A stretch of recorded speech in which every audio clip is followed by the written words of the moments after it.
So this Friday, what a main event on NJPW's brand new show. It is a weekly show every Friday, a brand new episode, New Japan Strong. We're on the road to Fighting Spirit Unleashed. My guest will be in the main event this Friday against Chase Owens at Bullet Club. It's PJ Black. It's so good to see you again, my friend. Look at that. Oh, my God. Best shape of my life. Good to see you, Kevin. Dude, it has just been so wonderful to get to see you compete on New Japan Strong and knowing that you're a part of the roster and being able to just learn from you and see how you go about your business. You're exactly what a professional wrestler should be. Oh, thank you so much. Blowing up my ego right off the bat. I love it. Well, yeah. Again, you know, with all of your experience that we were talking just a few minutes before we got on the air and talk about where we lived and stuff, you have wrestled, it seems like, everywhere. Give me some of the spots. Oh, wow. 48 states I've wrestled in the U.S. I'm missing Vermont and Montana. So if any promoters out there listening, I'd really like to check off those states. I've wrestled in 64 countries around the world. I started when I was really young. I started when I was 16. My dad was a wrestler and a promoter. So, I started refereeing matches at the age of 11. So I grew up in this business. Yeah, you kind of didn't have a choice. But was there a time that you ever thought, well, maybe I'll do something else? Or was it always just wrestling? No, so my dad passed away in 1999, and everyone thought I was going to take over the wrestling company. Not many people know this, but South Africa was unofficial territory in the 80s and 90s, but when I was 8 years old, I said, this is what I want to do. So when my father passed away in 99, I kind of didn't want anything to do with wrestling. So I went to college, I got my degree, I got a master's in sports nutrition. Not many people know this. So I took like a 4 year break to go to college. And I was living in London at the time, and I was walking down the street and I heard bumping in a ring. And I was like, I know that sound. And I walked into this indie show and I saw AJ Styles wrestle Johnny Storm. And I was like, I started training the next day. I started just training the next day. I started working shows around Europe, and I really, really tried to get into the New Japan dojo at that time. That was my ultimate goal in wrestling, is to get into the dojo. But, no kid has ever made it from South Africa or Africa. So nobody knew that there was, talent out there or wrestling out there. And I tried and I couldn't get in, and I couldn't get in. And I got offered the WWE deal and the developmental deal. And I didn't say no to that. And they moved me to the US, and that was 10 years ago. It's incredible to think about that being 10 years ago, because to me, it really seems like it was just yesterday. It's just funny how time does go, but what a world of journey, a lifetime of journey between, that time 10 years ago and today.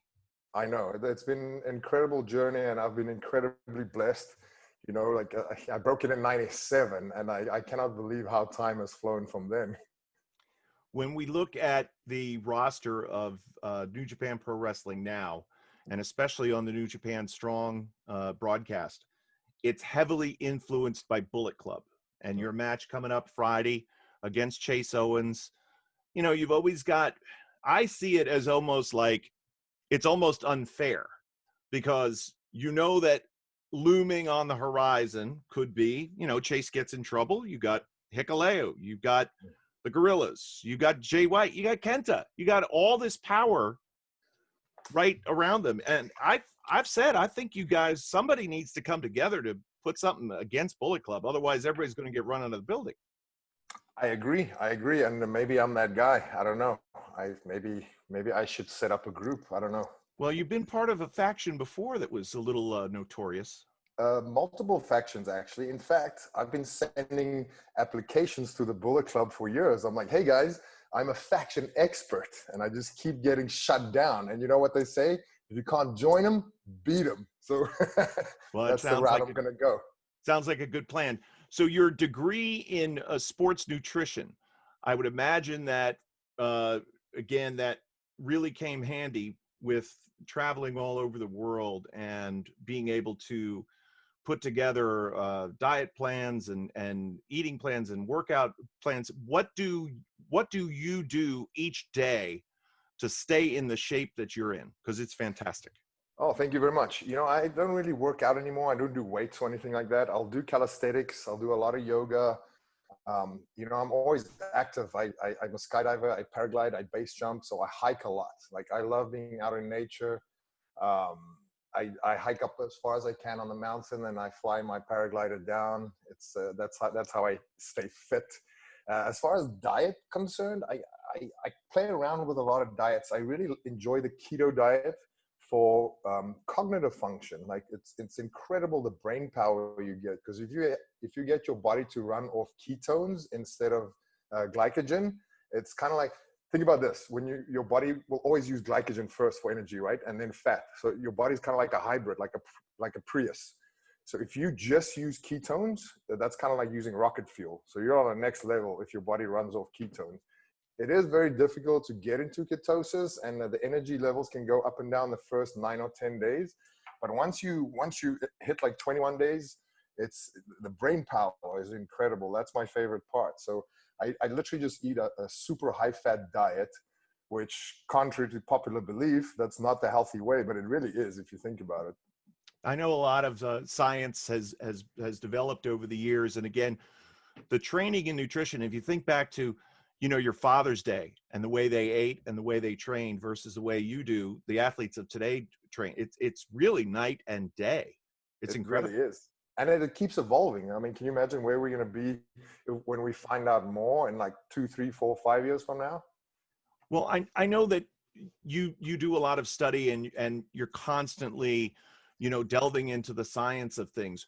Where do you see, like, how are we going to be able to tap into our deeper human potential down the road? Like, become that, you know, as artificial intelligence rises, but how can we become our own AI machine? That's interesting you say that. I'm actually writing a book on that right now. I'm writing a book about biohacking, and the book is called "You Are the Technology," because our human avatars is probably the highest form of technology on this planet, and most people don't know that, and most people don't know how to activate these things. You know, I think in the next 2 or 3 years, there's gonna be a massive change where, because, you know, people are becoming more conscious, more, you know, like the hippies, I don't know what you want to call it, but people are raising their vibrations, raising their conscious. And, like, you know, once you connect mind with the spirit within, that's the way it's going to go. You'll see there's a massive movement right now, the earthing and the grounding movement, and also the conscious athlete movement. It's a massive movement right now. And because, you know, like top athletes like Kobe and Tiger Woods and these people, they already subconsciously know how to get to the next level. But I don't think, no one has taught them how to do it. It was just kind of ingrained in their DNA. And what I do is I teach athletes also how to tap into that source, if you will. I know Kota Ibushi has talked about, he's a believer in some of that, you know, what some might call like a new age approach to athletics and the blend with science. He said openly on a number of occasions, he believes he will live to 150 years old. That's funny. I always say 125 for me. Okay. Well, you know, maybe he's just got different genetics or whatever, but oh yeah, we all do. But that's really where the belief system is, that we can go, because it used to be, you know, the life expectancy has grown from, you know, the 40, you know, passing away in your 40s and 50s to now being close to 80. But that next level is well over 100. Yes, and I believe that too. If you take care of yourself and you know, like, meditate. I tell people this: it's your diet. But a lot of people, when they hear diet, they think it's nutrition. It's what you put inside your body, right? That is only a small percentage of it. The diet consists of everything around you, like the people you surround yourself with. If you surround yourself with negative people all the time, you're gonna have a negative mindset. And we know for a fact, and this is scientifically proved, that thoughts create matter. So if you keep thinking negative thoughts, negative things are going to keep happening to you. That's why all these positive people I kind of hate on them, because, like, oh, everything just happens for you guys. It's all about the mindset. And I feel like that's what we're going into in the future. Like, people are definitely changing their belief system, if you will. And that's a massive part, even in athletics and in our sport too. If you're conscious about what you do, if you're completely present in everything you do, you can, you know, the sky's the limit. You can you're evolved. We're spirit beings having a human experience. It's amazing. And when I said earlier on, again, your influence on the locker room isn't just about, oh, how do I apply this armbar? I'm sure there's a little bit of technical talk, but what you have done in sort of spreading this message and encouraging others, great young athletes who just need the guidance. And again, you're an open book. So you readily share all of this. You do it in such a way that it's very understandable. It's not at a meta level. As a layman, complete layman, I'm sitting here totally understanding the concepts of which you're speaking. It's great. You've got a real grasp on it. Thank you very much. I mean, it took a while. It took me about 35 years to figure all that stuff out. But now I want to pave the way forward for the younger generation, especially in our business. I want to teach them everything I've learned in my 25 years in this business. So, obviously we all make mistakes, but hopefully they don't make the same mistakes I did, and, expand their minds at a much younger age, because there's some incredible talent in our industry right now, like all over the world, actually. And, wrestling is such a worldwide phenomenon right now, like growing up in Africa, even right now, like some of the biggest wrestling shows in Africa are like New Japan and Ring of Honor stuff, where they focus on the athleticism, the sport of professional wrestling, because there's so many different languages in Africa, and a lot of people don't understand the dialogue, the verbal stuff, like they don't understand the promos, but everyone understands wrestling. It's a worldwide language. And again, the fans who are watching New Japan Strong each and every week, both in Japan, all over the world, and the fans in the United States, it's, again, the universal language is professional wrestling. It has been for thousands of years and will continue on. I did want to ask too about your involvement with David Finlay, because Finlay went on this journey before turning pro and discovered wrestling while he was kind of on his own, discovery mission, if you will, his mission trip in South Africa. Yes, I'm actually really good friends with Fit, his dad, Fit Finlay, and who was one of my favorite wrestlers growing up. One of my dream matches is still Fit Finlay. I study, as you can watch my style, I incorporate a lot of Fit stuff. The late 90s Fit Finlay, like Fit changed and evolved all the time. And I think as a performer, it's very important to do that also with your style in the ring and character stuff, obviously. So Fit asked me one day, he's like, hey, I want Dave Jr. to experience it the old school way. This is what people used to do. Used to go live in territories all over and used to travel around. And I was like, I'll be happy to set that up. And he was like, I don't want to pay for anything. I'm like, yo, you're Fit Finlay. You don't have to pay for anything. So yeah, and David's amazing. Look at what a fantastic wrestler he has become. Yeah, he's really growing, and we're seeing that evolution on a week in and week out basis. It has been great to see. So I would imagine that the plan going back, is still true for you today. Let's compete in New Japan. Let's spread this message all over the world, I would imagine. Is that correct? That is correct. That is absolutely correct. I even told him, I was like, hey, I'll move to Tokyo for a year, because I've lived all over the world. I've lived in pretty much every major city around the world, 3 different continents. I'd love to go live in Tokyo, even if it's just for a year or 2. Let's see what happens. I think it's a possibility. I think I'm on the right path right now, and I'm having a lot of fun. I think I'm in the best shape of my life.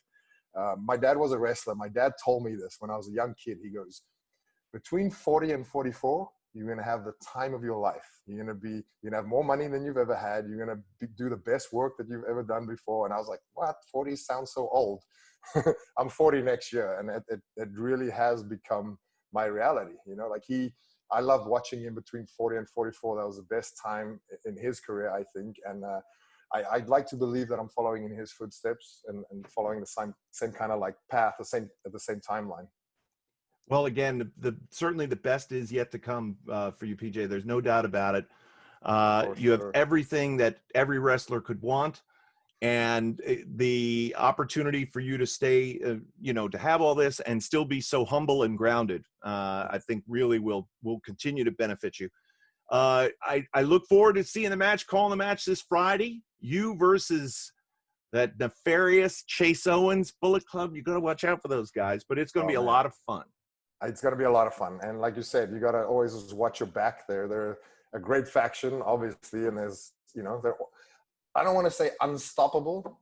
Right now they are, but, you know, never say never. And maybe I'll put a group together that will take these guys on. Well, we look forward to seeing that. PJ Black, I want to thank you for your time.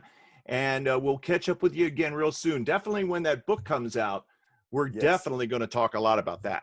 Sounds good. I mean, I wanted to have it done by Christmas, but realistically, it's looking like the following Christmas because the research that I got into, just, you know how it goes. You go down this rabbit hole and it's just more and more and more stuff. And, you know, I want to get all this stuff out there. I want to teach people some of my meditation techniques, some of my breathing techniques that have helped me. You know, a lot of my friends struggle with depression, and CTE and concussions is a big thing in our industry. And most people don't realize that you can sort all that stuff out without any drugs. You can do it by breathing exercises, by meditation. Think about this. Like, a lot of people believe that we live in a simulation, right? If this is a simulation, then breathing techniques will be the cheat codes to this video game. Again, you make it so easy and very understandable. I can't wait to see it. I'm looking forward to the match this Friday. PJ, I want to thank you for your time, buddy. Thank you so much, Kevin.